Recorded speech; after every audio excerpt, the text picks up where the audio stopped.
book, you know the title called Cast by the Garden, Love and Forgive. Right, this book tells about the journey about myself, alright, from a young child, you know, to the adulthood, and importantly also now current society, the up-to-date between the traditional merging together with digital.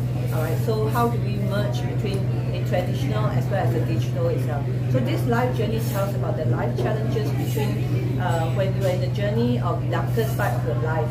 Alright, most of us are currently in the situations of mental health issue.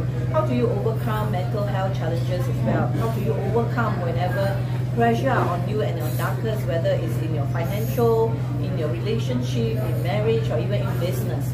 So this book will actually help you to advocate in terms of the journey, how to overcome the mental mindset. Because for mental, I think if you can't and you do not know how to overcome the mental mindset, most of the people will go down the drain. That's why you notice there's a lot of suicidal, attempt and so forth. But with this book, it gives you the empowering of women.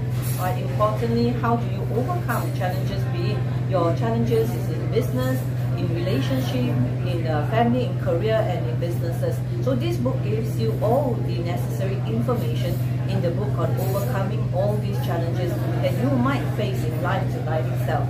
So this book also tells about the challenges, how to overcome, and what are the dark side. How do you, at the darkest time when you think all things fail, when you think that everything has no way out, when you think that the easy way out is to suicide, right? So this book tells you not to do that, but how to overcome all these challenges despite everybody tells you the negativity, or despite the environment of the situation, or even society tells you about negativity.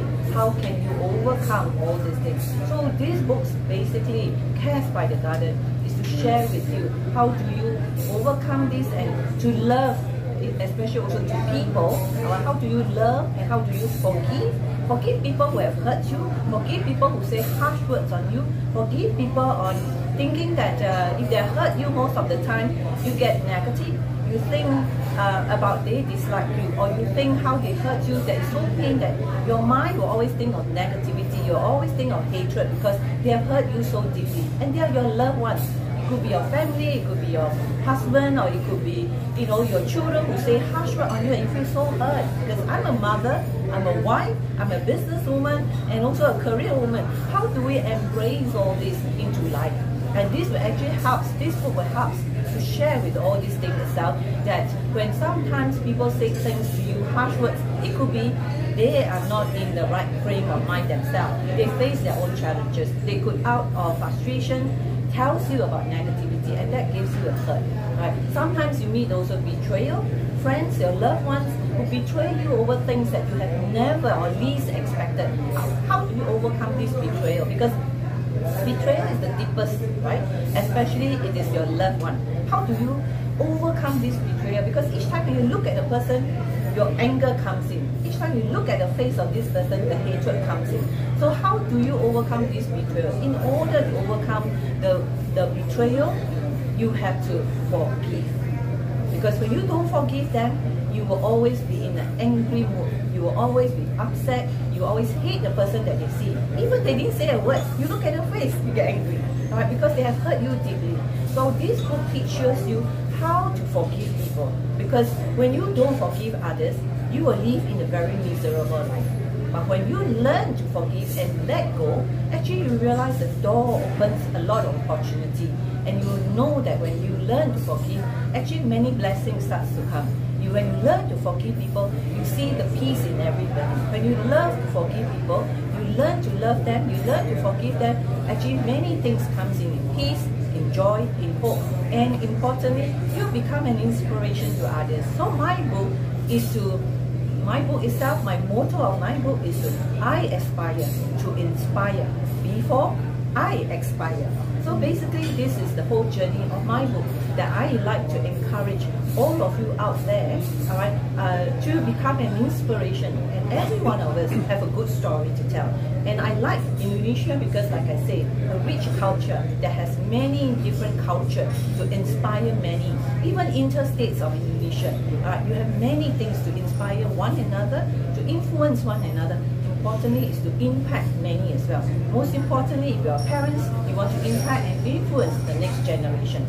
If you are a company, you want to impact and influence your leadership skills, right? And if you're an individual career, how do you impact and influence your leadership skill as well? So this is how this book is all about. And I hope you get a copy to enjoy the reading of this book by the Garden. And this is me as an author, I call it as Cast by the Garden, how to love one another and how to forgive one another. Dari Miss Cassiopea Yap sendiri ada tips nggak sih untuk mengubah rasa sakit itu untuk menjadi kekuatan? Tips, minta tips. What's the tips you can advise to the reader to change the pain to become a strength for them? You see, I have gone through very deep pain. That's why I feel that I speak from my heart. Alright, how to overcome that pain is you first of all forgive yourself. Alright, you have to forgive yourself. You don't need to feel guilty over things that people have hurt you. Alright, maybe in my beginning of the journey, I do not know how. But after I gone through struggle, I learned to understand. First, I let go. Without letting go, I cannot forgive. So I have to learn to let go. I have to learn to forgive. And at times, also learn how to say sorry to others. Alright. Then when you say sorry to others, others will be puzzled. They can't remember the story. Actually, they didn't know that they have hurt you. And they'll tell you, what is it about? Then you realize that actually, they didn't harbor the story, but you yourself was hurt. You keep that remembering it, and therefore you become miserable. So if you overcome it, you realize that your life is more carefree because you don't put it in your heart.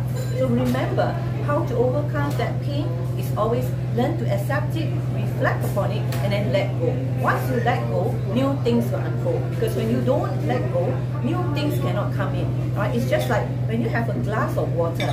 Right? It's either half full or fully full. If it's half full, means you have half pain and half joy maybe, right? But if you pour it off completely, more things can fill it up, right? So this is also the concept that when you have that pain, your pain is more painful or less painful. If you let go of all the pain, isn't it more joy can come in? But if you don't let go of the pain, then you'll constantly be stuck with the pain. So I learned to let go, and that is my advice: is let go of every pain that you have, be it small, medium, or big pain that you are facing. So let go of every pain so that more things will come in, more better things will come in into your life. Miss kan tadi sempat menghadiri sebuah acara dan mempresentasikan buku ini di depan wanita-wanita Indonesia. Seperti apa respon dari mereka dan dari ini sendiri ada kepuasan apa sih bisa berbagi cerita tentang pengalaman hidup kepada mereka? So you share with the women's associations about these things. So what did you see from them and how it inspired them? Okay, earlier on I was at a Women's International Group of Jakarta itself. In fact, for me, although they were all diverse, different age group of people, alright, from easily 40, 50, even 60. I have an oldest at 73, I was told. Yeah, I was actually very inspired by them instead. Besides me giving the talk, I actually were inspired by them. Why? Because they themselves were an inspiration to others without them knowing. For example, Jakarta is full of traffic jam, right? But can you imagine being at 73 years old, you gear up yourself with well-groomed, they groom themselves very well with nice hairdo, good makeup, simple but good makeup, pleasant looking, and they walk gently entering the main entrance of the Women's International Club. I was very impressed. Such a long jam, and they still take the trouble to travel all the way to hear what I have to share. So instead of me inspiring them, in fact, I was inspired by their gesture as well. They're warm, and they also take the trouble to interact with their community. I think it's important that technology is good for everybody, but at the same time, we must embrace the physical meet as well. Because with the physical meet, you embrace the personal touch. With that personal touch, you will also get to be attracted at the same time. And you build that relationship, build that rapport building with people. And I really admire the women's group earlier on, like I said, and they really are inspiration to keep the good work going.